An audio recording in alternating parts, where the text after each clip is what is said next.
Madame le professeur. L'intitulé de mon exposé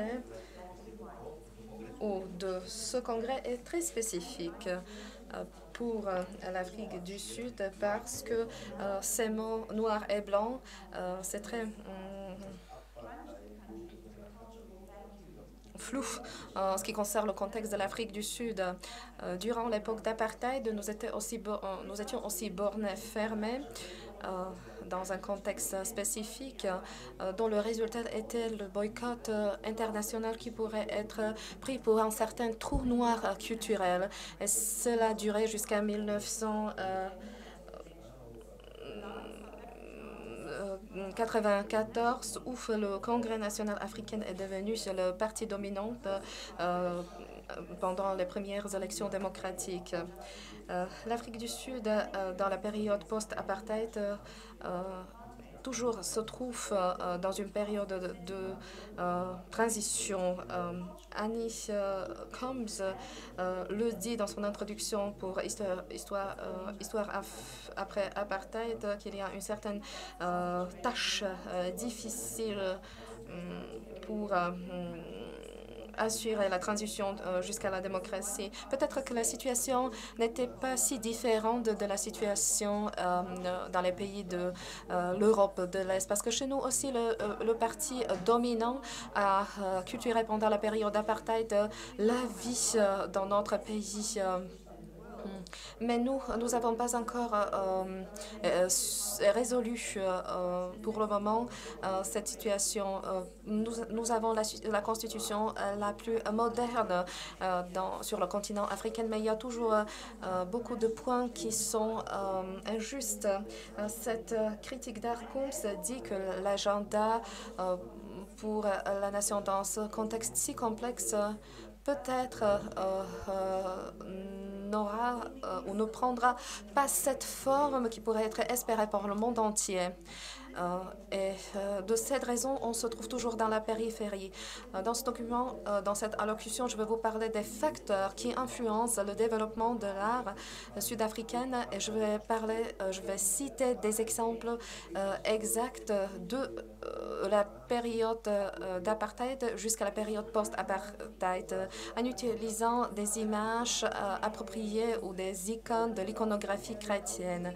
Moi, je focalise mon intérêt sur l'iconographie dans l'art africain. En même temps, c'est assez spécifique pour ce contexte africain parce que souvent, les anciens, les premiers habitants, les premiers habitants qui sont venus en tant que missionnaires sur le continent africain, ils ont été persuadés d'avoir un droit divin pour réaliser tous ces travaux. On le voit déjà dans les livres de l'Église réformiste néerlandaise. Là, je cite, le Dieu a décidé que les premiers habitants de la corne africaine devraient être les gens qui sont très croyants pour qu'ils puissent être les portateurs de la lumière pour les payants qui y vivent. Donc, il s'agissait des premiers colons.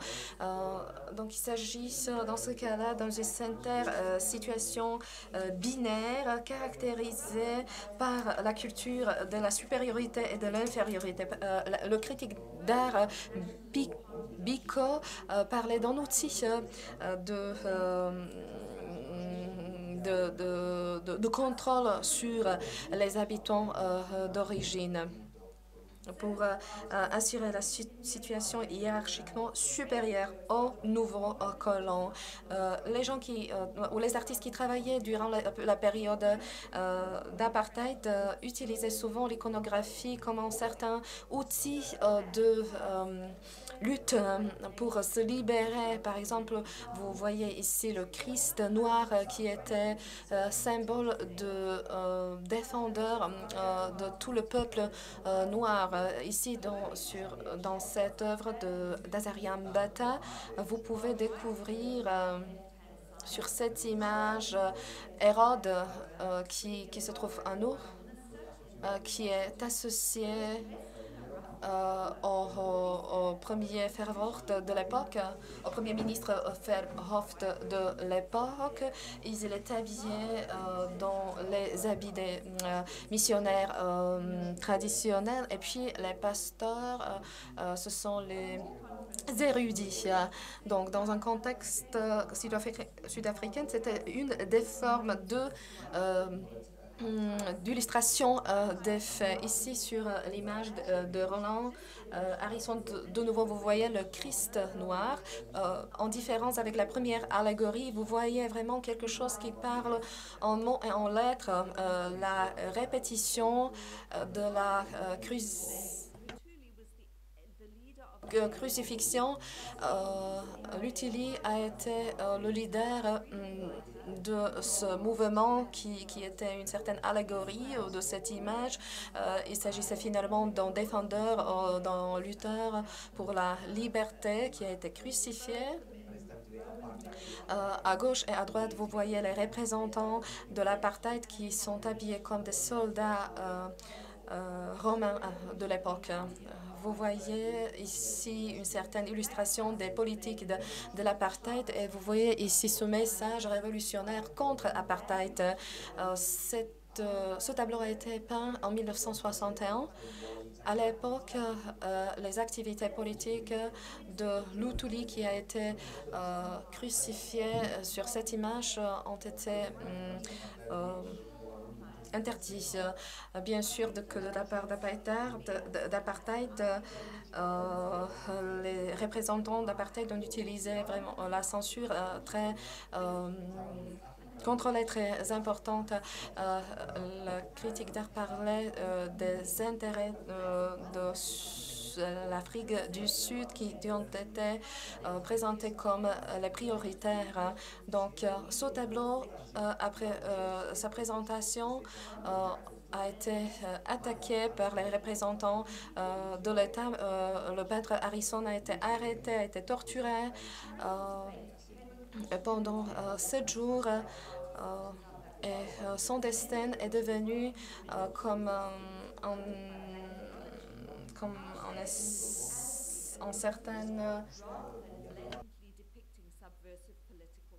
certains avertissements aux autres artistes. Et les autres, après, suivaient de façon pas si directe, mais de façon indirecte. Charles Ngozi dit que dans le contexte de la torture et d'un noir,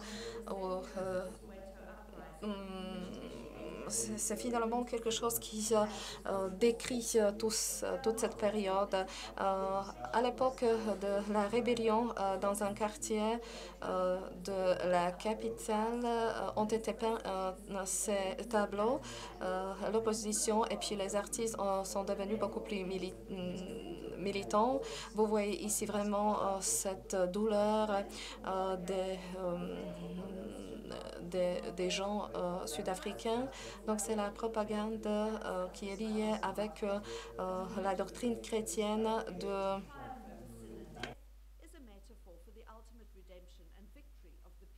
de sauvetage finalement est la victoire est encore loin. Puis les gens blancs se trouvaient dans une situation meilleure parce que cette éventualité de se trouver un jour arrêté dans les prisons ou d'être torturé était beaucoup plus bas. Donc les artistes blancs étaient beaucoup plus libres et ils ont pu attaquer, critiquer la structure et la politique du gouvernement par les voies de christianisme. En 1980, Paul Stopp a pu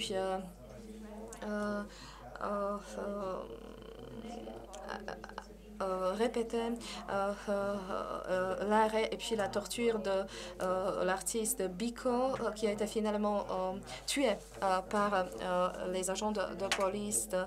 Donc, il est devenu un certain martyr des artistes. Vous voyez maintenant le contraste avec le toile de fond qui est rouge par rapport à cette partie dorée.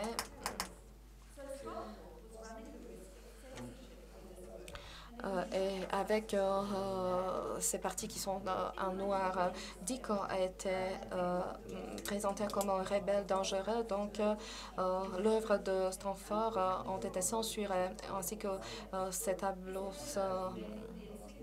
Ces autres tableaux.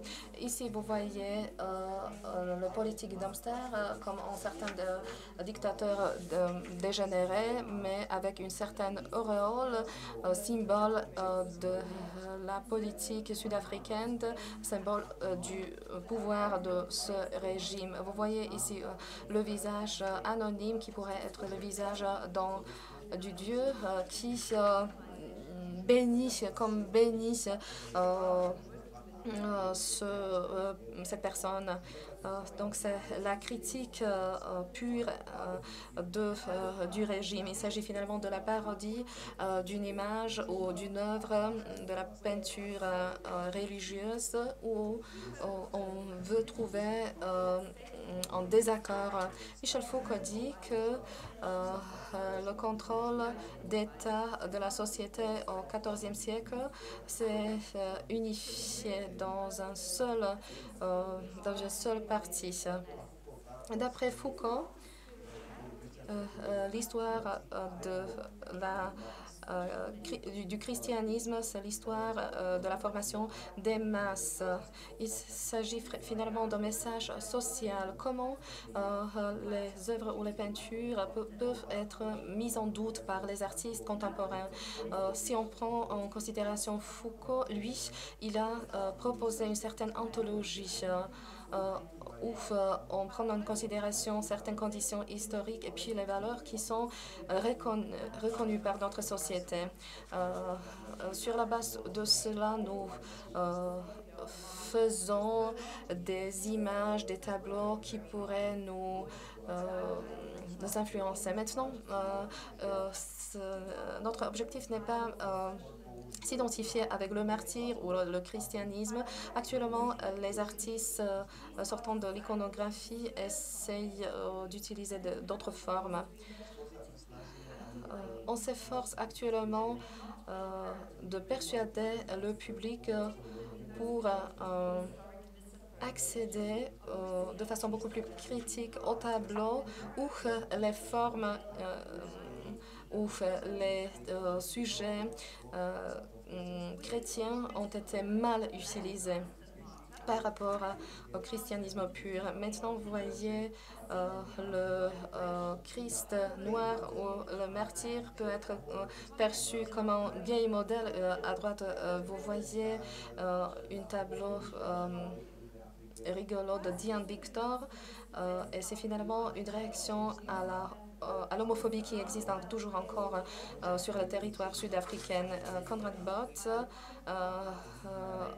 a fait le tableau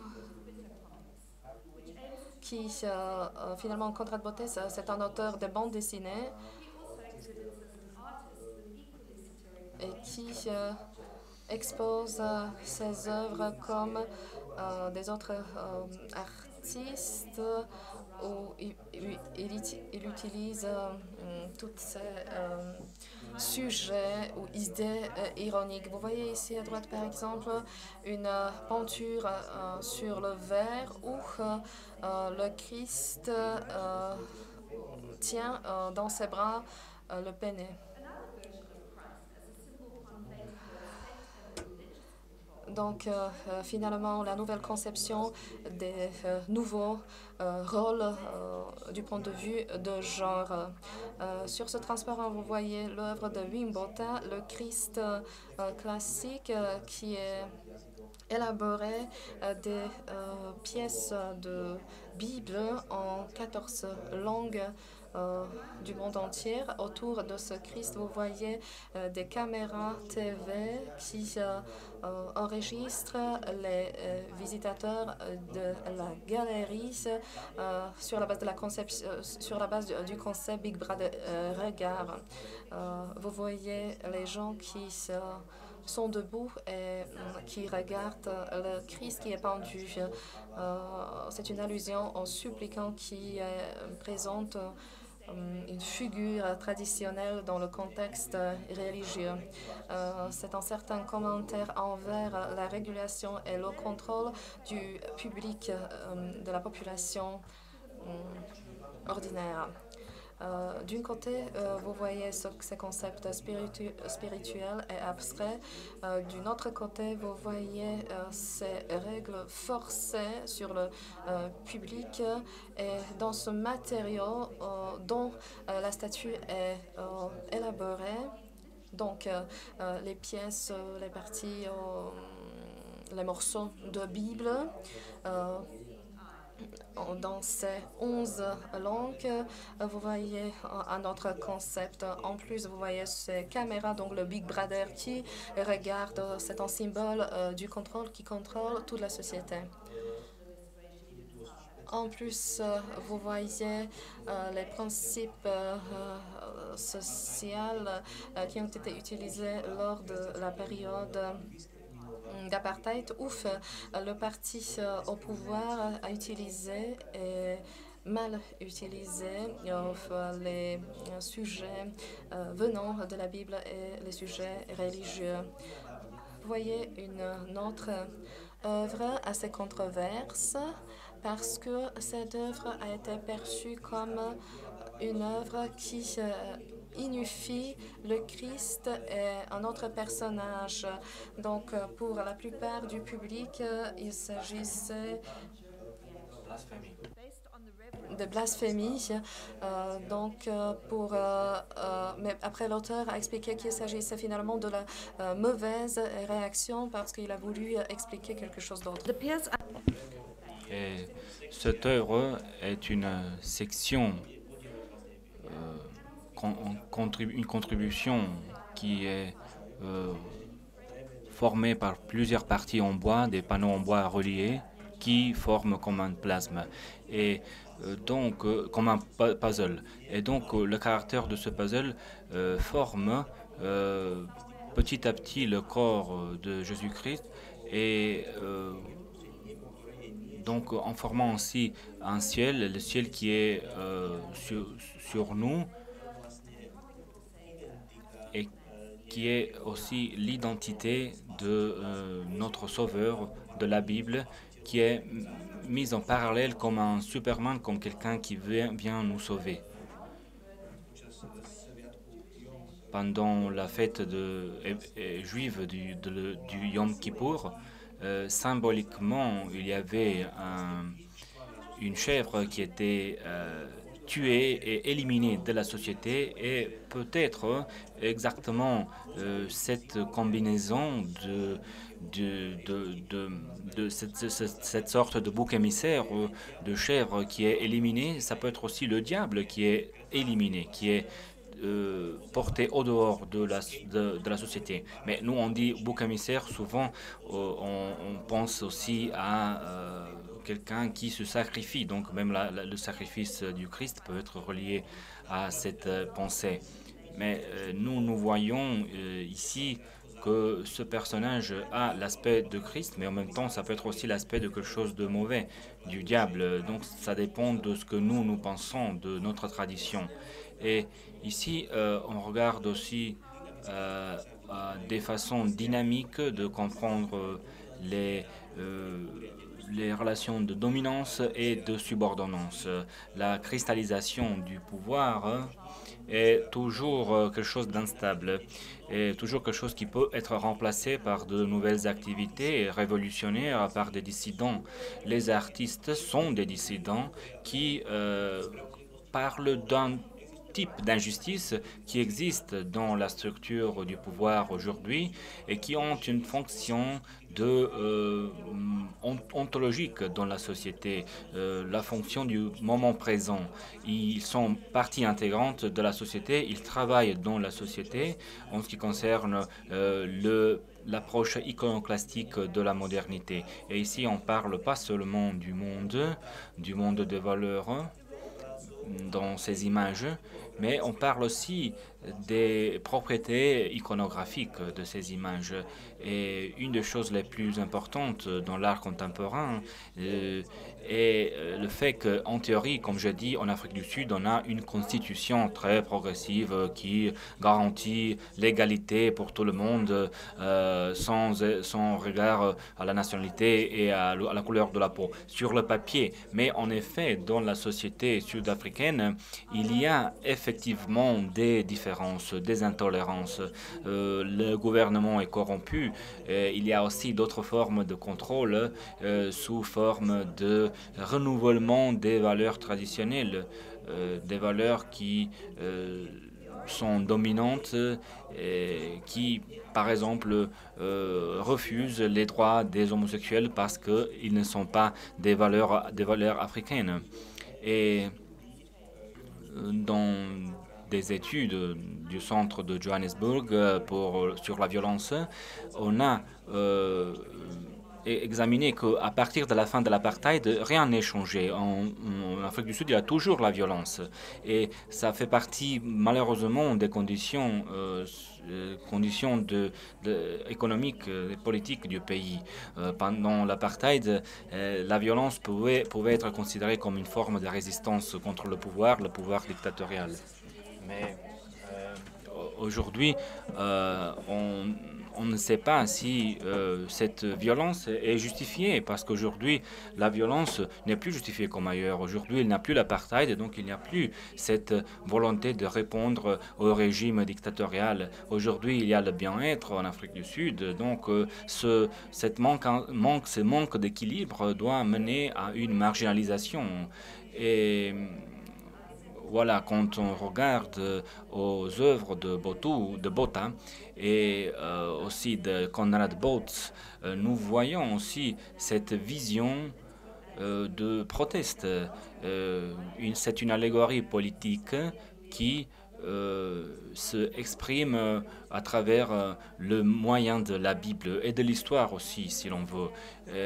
D'après cette interprétation, nous voyons aussi cette présentation de Caïn et Abel. Abel qui est grand, qui est blanc, qui est fort, qui est physiquement a le pouvoir physique et le pouvoir politique. De l'autre côté, il y a Caïn qui est pauvre, il est noir, il est tout maigre. Et Michael Stevens voit ça comme une allégorie pour protester contre la corruption. Donc ici on voit qu'il y a une proteste contre l'arrogance de Abel en tant qu'homme blanc qui veut dominer, comme quelqu'un qui veut être au-dessus des autres. Et de l'autre côté, ici il y a cette représentation de Caïn. Et ici, dans cette image, on a une représentation d'Abraham et Isaac. Et ici, les rôles sont opposés. La victime est Abraham, n'est pas Isaac, comme dans la Bible. Et ici, on se pose des questions. Qu'est-ce que ça veut dire violence? Qu'est-ce que c'est la violence? Pourquoi aujourd'hui il y a la violence dans ce système? Qu'est-ce que ça veut dire dans ce système de valeurs? Et quels sont les impacts de cette violence? Et nous le voyons dans les peintures de Diane Victor. Cette peinture s'appelle Pas de pays pour les vieilles femmes. Ici, on parle de plusieurs thèmes de violence.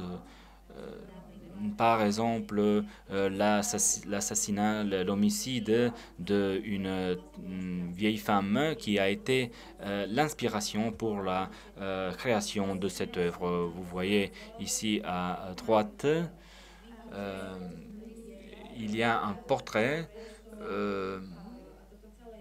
À la gauche, il y a un portrait et à droite, il y a aussi un panneau assez énigmatique pour décrire les crimes, pour décrire la haine qui est à la base de la violence et des homicides des femmes.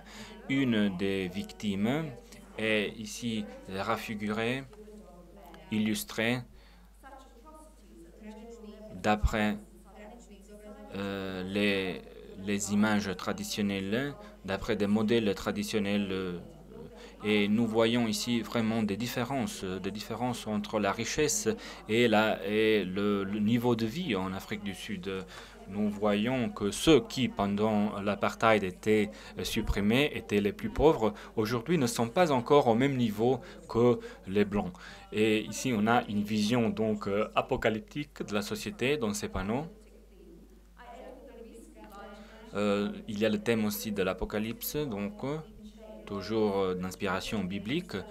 Et ici, on voit aussi dans une autre installation de Victor où il y a des différences, on met l'accent sur la différence sociale et on a une image qui est aussi une partie d'un grand ensemble et qui s'appelle les 4 chevaux. C'est une allusion aux 4 chevaliers de l'Apocalypse.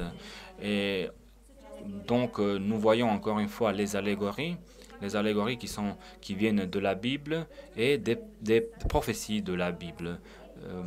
Victor s'est occupé aussi d'une étude sur les danseurs du Burkina Faso et elle a utilisé les schémas de ces danseurs dans ses œuvres. Donc ici, on voit qu'il y a aussi une création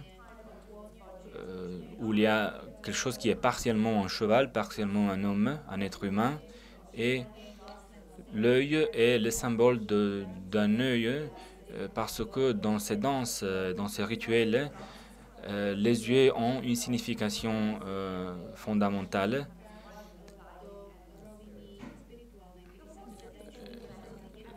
À travers lequel le danseur se met en relation spirituelle et devient une sorte de guide spirituel. Donc il s'agit de manifestations particulières dans cette œuvre. Vous voyez donc comment cette image, comme vous voyez le corps du cheval, et vous voyez aussi des signes de peur, des signes de douleur. Et Diane Victor montre ce cheval comme aussi un cheval qui est en train de sauter, mais on ne sait pas bien où. Et sur le fond, il y a les ruines de la campagne de l'Afrique du Sud, donc aussi une vision apocalyptique. On voit un paysage presque détruit, complètement détruit. Donc le cheval est en contraste avec Marie qui tient son cœur, qui a les mains sur le cœur. Et nous voyons aussi la faiblesse, la vulnérabilité. Ici, donc, on voit encore une fois le thème du bouc émissaire qui vient de la campagne, qui vient d'un lieu sauvage. Et donc, il peut être aussi un symbole d'un nouveau procès de libération, de quelque chose qu'on attend. Voilà, c'est la voie, c'est le chemin de Victor pour l'Afrique du Sud. Et les problèmes du passé peuvent être résolus, mais il faut former un nouveau peuple sans contraste, sans différence de aucun type. Et donc, il y a des problèmes de transformation. On les voit bien dans la peur qui est évoquée par ces personnages et aussi par le pays qu'on voit sur le fond. Donc la libération, l'élimination des ombres noires du passé, voilà, il peut s'agir d'un rêve utopique qui remplace les opinions communes, mais on ne peut pas se rendre, on ne peut pas l'abandonner totalement. Thank you very much. Are there any questions? Est-ce que vous avez des questions?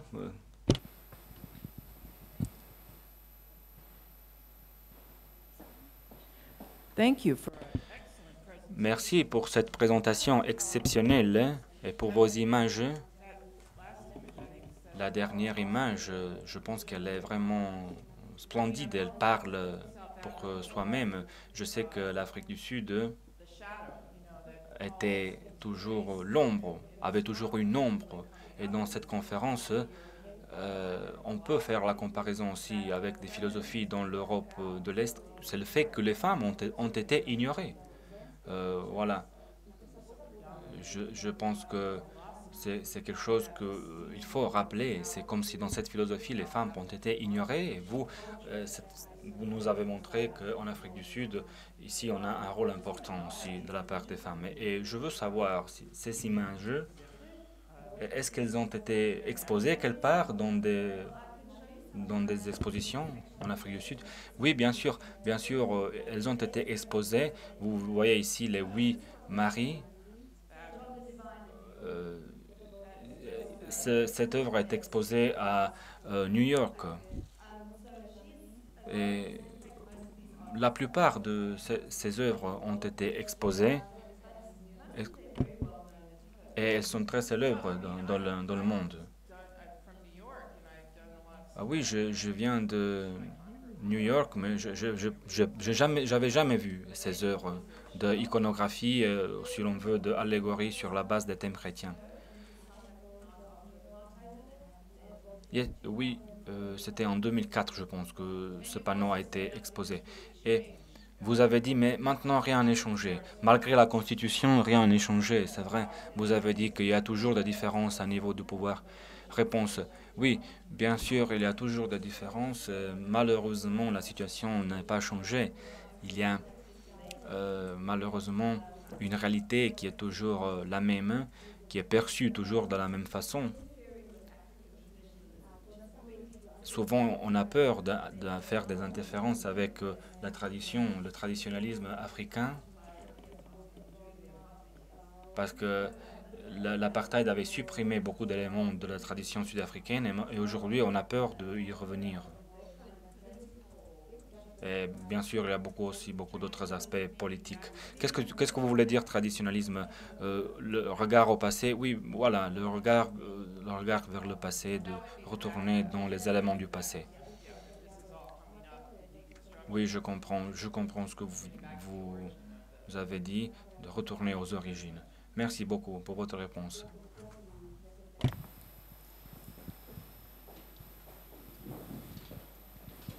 Thank you very much. I was wondering. Merci beaucoup. Moi, je voudrais savoir comment l'iconographie chrétienne peut être un élément dominant dans les œuvres que vous nous avez montrées. Pourquoi cette dominance des œuvres d'origine chrétienne? Les gens qui vivent en Afrique du Sud, c'est quelque chose de normal pour eux? C'est quelque chose qu'ils arrivent vraiment à comprendre, qu'ils arriveront à percevoir de la bonne façon? Ou bien c'est une expérience plutôt marginale? Ce type d'expression, est-ce qu'elle est une approche intellectuelle ou bien les gens en général comprennent ce type d'image? Parce que là, je me pose cette question. Vous avez dit que ces œuvres ont été exposées à New York. Donc, comment les gens les voient? Comment les gens les voient? Bien sûr, je parle de l'Afrique du Sud, en Afrique du Sud. Oui, j'ai tout à fait compris votre question et il s'agit d'artistes qui sont célèbres en Afrique du Sud. Ils n'utilisent pas seulement l'iconographie chrétienne, il y en a d'auteurs qui utilisent beaucoup l'iconographie chrétienne, mais il s'agit de choses que vous pouvez trouver couramment. Vous pouvez utiliser des parodies, des allégories, des satires. Et en ce qui concerne le sentiment religieux en Afrique du Sud, c'est vrai que beaucoup de gens sont scandalisés par ces œuvres. Bien sûr, pas tout le monde, mais il y en a qui sont scandalisés. Et il s'agit d'un thème, je ne me suis pas occupé de ce thème dans mon discours, mais je l'ai fait dans d'autres articles. J'ai une question très simple. les couleurs. Il y a le blanc, le gris, le noir. Qu'est-ce que ça veut dire le gris, la couleur grise? Bon, c'est spécifique pour cette discussion après la fin de l'apartheid. Le livre s'occupe des ombres et aussi des parties grises. Le blanc et le noir donnent comme résultat la couleur grise. Mais il faut toujours voir avec qui ces couleurs sont reliées. La situation des noirs est différente par rapport à la situation des blancs. C'est une discussion qui est très commune en Afrique du Sud. On les appelle les zones grises. C'est pour ça que j'ai mis ces trois couleurs, le blanc, le gris et le noir. Encore une question, je vous avais parlé de parodie et dans votre présentation, moi aussi j'ai parlé de parodie. Et j'ai dit qu'il y a surtout des artistes qui ne sont pas européens qui utilisent la parodie. Donc, encore une fois, on a une confirmation en ce qui concerne la stratégie de la parodie.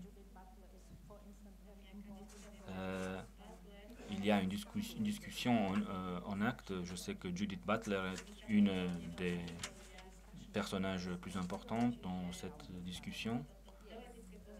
Donc, est-ce qu'il s'agit d'un fond qui est vraiment connu? Oui, bien sûr. La parodie est une partie du postmodernisme, est une partie intégrante, indivisible. C'est quelque chose qui est utilisé par les artistes, souvent. Donc on a beaucoup écrit sur la parodie, sur les différents niveaux, sur les liaisons, sur la façon de le lire, la façon de lire les parodies, de les interpréter, comment les artistes utilisent les parodies. C'est quelque chose qui peut être bien identifié, donc ça fonctionne très bien. Pour moi, c'est très important parce que moi je m'occupe aussi des parodies. Je vois qu'elle est utilisée dans plusieurs pays, en Amérique latine, en Russie. Et là, j'ai appris que vous les utilisez aussi en Afrique du Sud. Vraiment très intéressant. S'il vous plaît, une autre question. Bien sûr, merci beaucoup pour votre présentation, Karen. C'était vraiment une belle présentation avec des belles images. Et en Irlande, quand on a eu des problèmes politiques dans les années 70 et 80, les artistes qui utilisaient l'abstraction, le minimalisme et qui conduisaient cette lutte, après ils sont passés à un aspect figuratif. Parce qu'ils se sont dit il est plus facile d'utiliser certaines techniques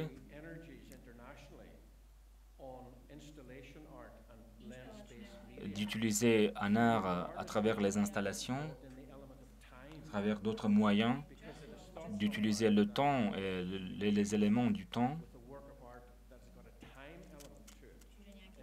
Donc, l'élément du temps dans l'ouvrage nous aide à analyser de façon plus profonde les événements politiques, tout ce qu'il se passe. Mais dans vos exemples,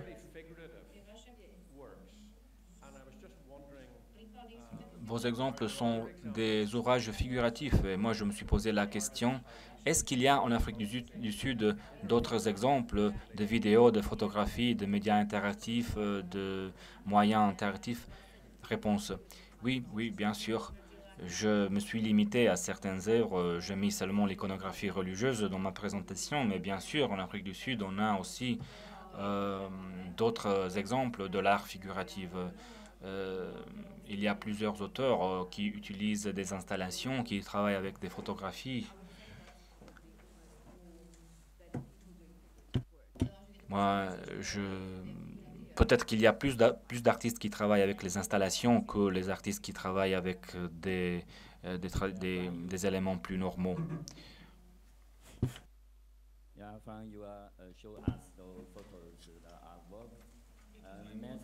Et il s'agit d'une présentation très intéressante. Vous nous avez montré des photos très intéressantes et je veux demander juste une chose. Il y a un moment d'antagonisme qui est intéressant pour nous. Donc je veux demander une chose concrète. En théorie, quelle est la différence entre l'Holocauste d'un côté, l'apartheid de l'autre côté, conçus dans des régimes tout à fait différents?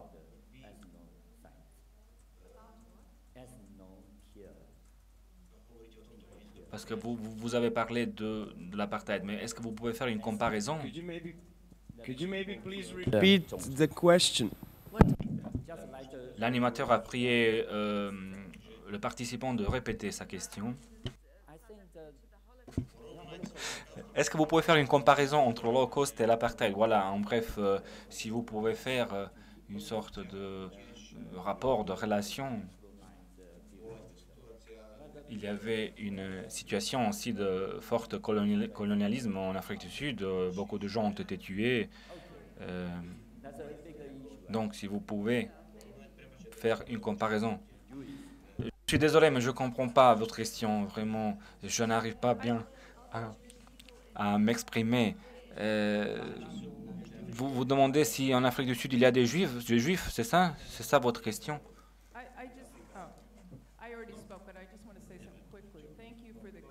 Ok, la dame à côté essaye de passer à une autre question. Et dans le monde, il y a beaucoup de choses qui sont controversées, des images iconographiques religieuses.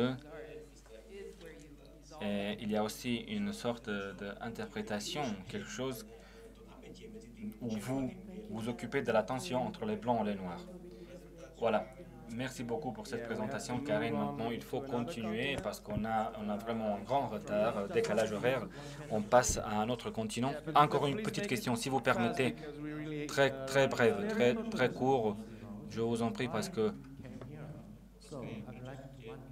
la question est pourquoi?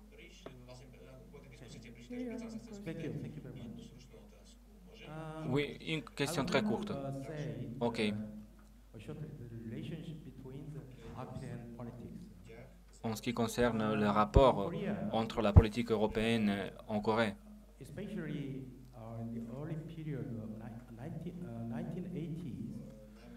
surtout dans les années 80, nous avons eu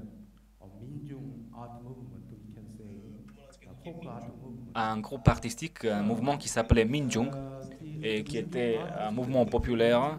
Et ces artistes, les Minjung, avaient créé des œuvres très spécifiques, des peintures, qui avaient des grandes dimensions, par exemple 10 mètres par 10 mètres. Donc c'était des grandes œuvres. Et donc elles étaient reliées à une démonstration, une manifestation aussi provocante, si on veut, de la partie de ce groupe. Et le style de ces peintures venait de la tradition chamanique, d'images chamaniques. Donc, pouvez-vous faire une petite comparaison? Parce que là aussi, il y a un parallèle, peut-être avec l'Afrique du Sud. Sorry, I really don't understand what you're asking. Je m'excuse, mais j'ai rien compris. Quelle était finalement la question concernant les chamaniques ou l'approche chamanique? Vous avez parlé du christianisme, donc des peintures chrétiennes. Maintenant, si je peux le comparer avec une autre approche, avec quelque chose qui est différent, peut-être le revers du tableau, donc une tradition chamanique que nous avons dans notre art, dans notre culture d'art. Peut-être le mettre en parallèle. Nous, on essaye finalement ici connecter les traditions avec l'art. religions, I mean shamanism, you know, the gods. Il s'agit du fait que le chamanisme présente la religion traditionnelle dans une autre région. Donc là, on pourrait trouver ce parallèle. Donc, vous pensez maintenant à des incisions? Non, pas du tout. Je ne pense pas aux incisions, mais peut-être des exemples d'un mouvement artistique Art style, painting style, or something like that. ou So you want to know if there is d'un some, style traditionnel de la peinture qui a été, drawing back qui s'est on the inspiré shamanic par images and the tradition. ces styles traditionnels. Donc,